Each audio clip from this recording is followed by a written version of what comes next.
Hi, and welcome to this presentation about the quest to produce bulk sustainable alloys in a sustainable fashion directly from the mineral state, directly from the oxide state. The paper can be found here and it is open access. To be more specific, the project is about combining sustainable extraction of transition metals from their oxidic states and the synthesis and the alloy design in one single step. The current state of metal processing is shown here in this overview schematic. So when we arrive from the oxidic mineral states, which we get from the mines, the first step for us as metallurgists is typical to conduct metal extraction. That is, for the case of iron, as everybody knows, typically done, for instance, in blast furnaces, where you use coke, which is producing carbon dioxide, which goes through the boudoir reaction to produce carbon monoxide. And this carbon monoxide is then the reductant for extracting the iron from the typical hematite or magnetite iron oxide. And it is done in a similar way for most other transition metals. So from that step where you have a certain pre-alloy or the liquid elements like liquid iron, liquid nickel and so on, you go to a second step, to a vessel in which you hold the materials in a liquid state, or you remelt them to combine them with other alloying elements. That is typically done when you, for instance, want to turn your iron into a stainless steel where you have to mix it with chromium and nickel, or you want to produce an Invar alloy where you have to blend the nickel with iron and so on. So then you typically cool the material down and go to the third step, and that is thermomechanical processing.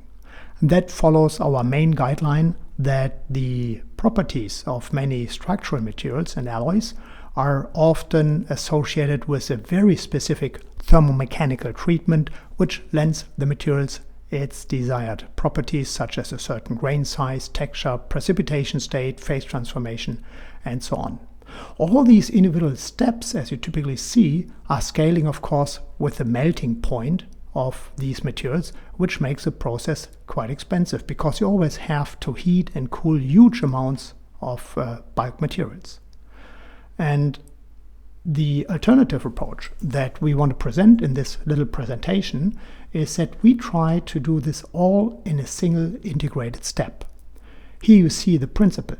Here's a reactor, which is essentially a direct reduction reactor, which we operate not with fossil reductants, but we operate it with hydrogen-based reductants. And that means we blend not only one mineral type into this oven, but we bring here several oxide states directly in a way in this oven to match the stoichiometry of the final alloy that we want to achieve.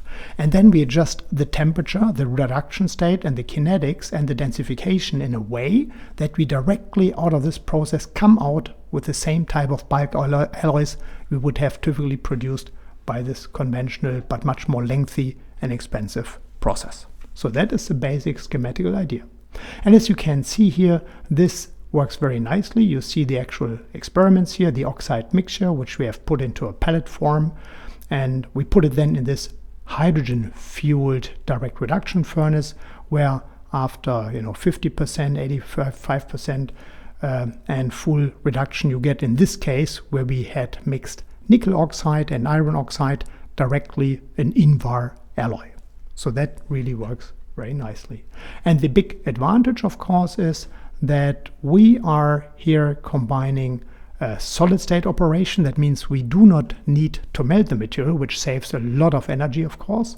We have all in a single process with less heating and less cooling, and we do not use any fossil reductants. That means the entire process is totally free of any carbon dioxide emissions like the traditional processes, but the only emission you get is clean water. This is shown here in a blow-up where you nicely see the progress of this direct reduction in the corresponding stoichiometric ratios that you target to arrive at a certain desired alloy system.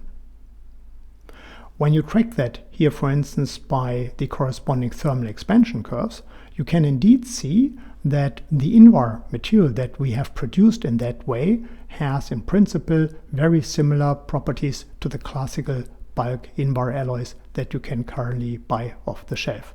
This shows the thermal expansion in terms of the lattice parameter, and the upper curve shows the thermal expansion in terms of the total sample length.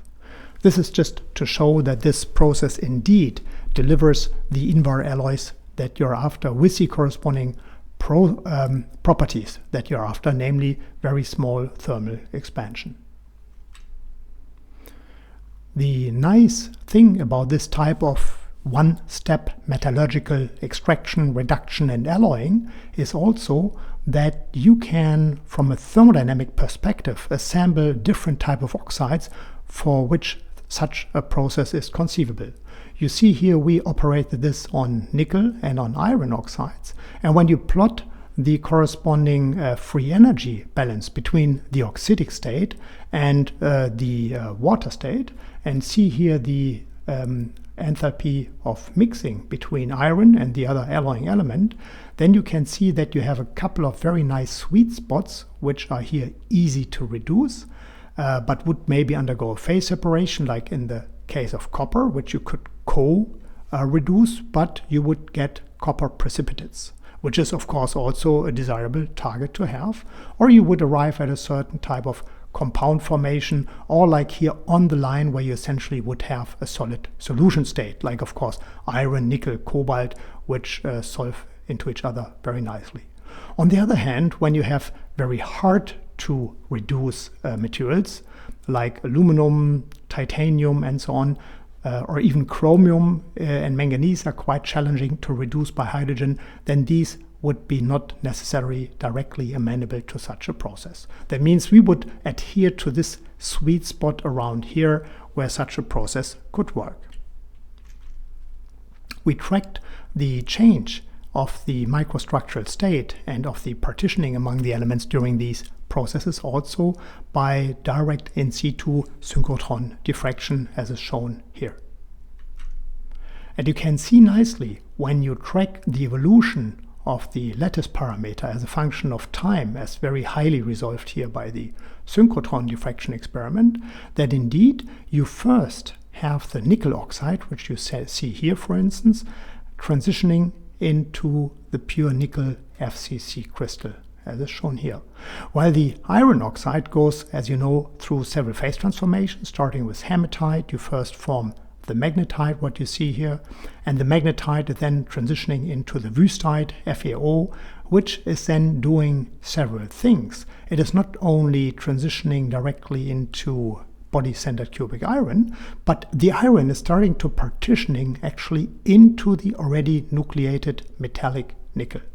So that was quite an interesting discovery, which I show in more detail on this slide. Here you see when you go for a high resolution and plot the lattice parameter of this FCC first form nickel as a function of the holding time, then you can indeed see in terms of the 111 peak of the FCC nickel and the 200 peak likewise, that they are moving and developing further, and that is due to the fact that the iron starts to partition directly out of the oxide into the nickel. In other words, the nickel, once it has been formed and produced metallic nickel metal, the iron sees it as a reductant. That means that's a metallic reduction of the iron oxide by metallic nickel. So that was quite a nice observation, that the reduction of the final step of the wüstite does not only proceed through the exposure to hydrogen, but simply through the presence of nickel, which serves as a host for this partitioning.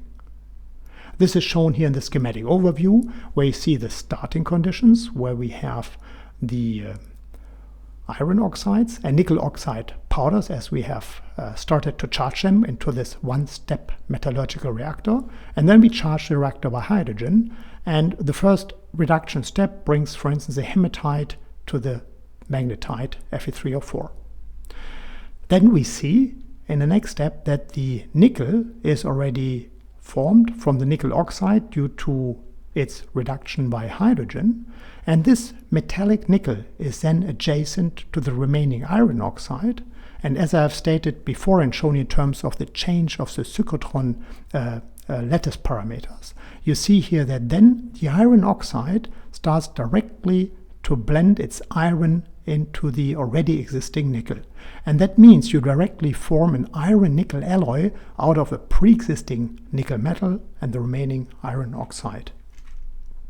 So the answer, and to sum up, is yes, we can indeed produce new materials by a single solid-state production step, where we could not only show that this type of one-step metallurgy is actually indeed working, and you arrive at a ready-to-go bulk alloy out of a single process step without having the material at any state in a liquid state. And secondly, we revealed quite new and interesting reduction pathways where not only the hydrogen serves as a reductant, but also the nickel is able to reduce the iron oxide directly. Thank you very much for your attention.